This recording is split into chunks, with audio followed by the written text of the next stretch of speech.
you really want to understand Western law, you have to understand St. Anselm's doctrine of the atonement. Amazing. What does that mean? If I'm going to understand Western law, I have to understand St. Anselm's view of the atonement, of Christ on the cross, and what that all means. Well, as a matter of fact, you do. And I'd like to take the remaining minutes to explain that. First of all, what did St. Anselm, who, as you'll recall, lived until 1109, what did he have to say about the atonement? What on earth does that have to do with Western law and the law of crimes in the West?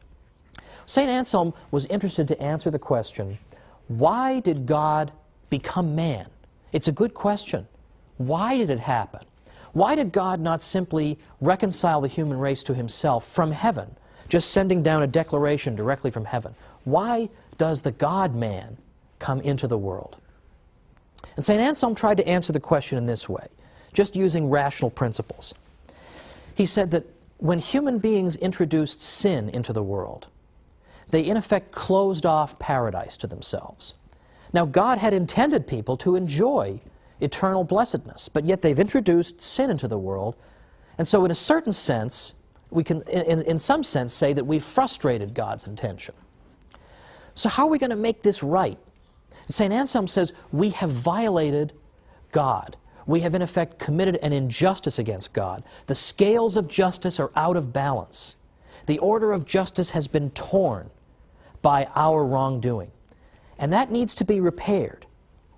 And it can't be repaired by God just saying something to us from heaven. It has to be really repaired by somebody. We cannot go on. There can't be any healing, so to speak, until justice has been repaired. How is justice going to be repaired? Well, the human race could be punished, and that could repair the damage. But for the human race to be punished enough to make good what has been done to God, the human race would have to be punished to an unbelievable degree to satisfy God's justice. It's not even clear we could do it. But even if we could somehow satisfy the demands of justice, the fact is that whatever punishment it would take to us to make good what's been wrong, the wrong that's been done to God, whatever punishment it would take would probably also deprive us of eternal blessedness. So God's intention would be frustrated again. So Anselm says, look, justice itself, justice in the abstract, has been assaulted by sin. How are we going to fix that? God could fix it by declaring it fixed, but he shouldn't have to do that. Satisfaction should be made to him. Now, human beings should make satisfaction to God, but they can't. They can't offer him enough that would satisfy such a devastating demolition, in effect, of the demands of justice. So what, in fact, has to happen for this ever to be healed? There has to be a God-man whose sacrifice can be punishment enough to, in effect, heal the rupture of justice. So that is, in effect, in a real nutshell, what St. Anselm has to say about the atonement. He's saying that when wrongdoing occurs, the only way we can make good on it is if there is some punishment meted out that is proportionate to the offense. Now, in the case of sin, the offense is infinite, and the one offended is infinite. So therefore, something infinite has to be done, in effect, to make satisfaction so that this breach of justice can be healed. Well, in that type of culture, where St. Anselm's views are being spread around, it's no surprise that the idea of the law of crimes is influenced by this, because people begin to say that if you commit a crime, in the same way that the human race committed a crime against God when the human race introduced sin to the world, if you commit a crime, you're not just wronging the person you rob or kill. You are wronging justice itself, the same way the human race wronged justice itself. And we could not make any progress, and we could not satisfy justice unless this breach is somehow healed by a punishment proportionate to the crime.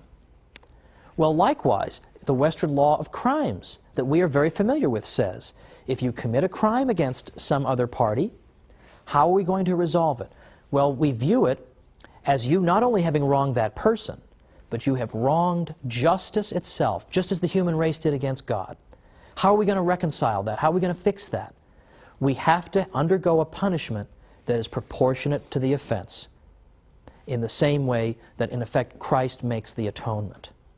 And this becomes sort of second nature to people in the Western world, but it comes directly out of St. Anselm's view of the atonement. So there is fundamentally a religious aspect at the very heart of the Western concept of law.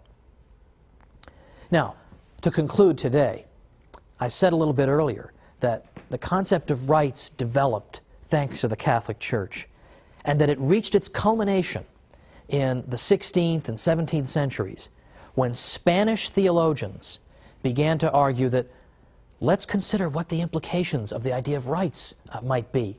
Here we are discovering new peoples in the world. Those people have the same rights we do. We have no right to enslave them. We have no right to depose their rulers and install Catholic ones. We have no right to go to war with them simply because they are a different religion from what we have. And they have just as much right to own property as we have, because these are natural rights. They're not just Catholic rights, they are natural rights. And there we hear the voice of justice in the midst of a great deal of injustice that was visited upon the peoples of the New World. The voice of justice comes from the Catholic Church, reminding people there is one moral law and one set of rights that applies to everybody.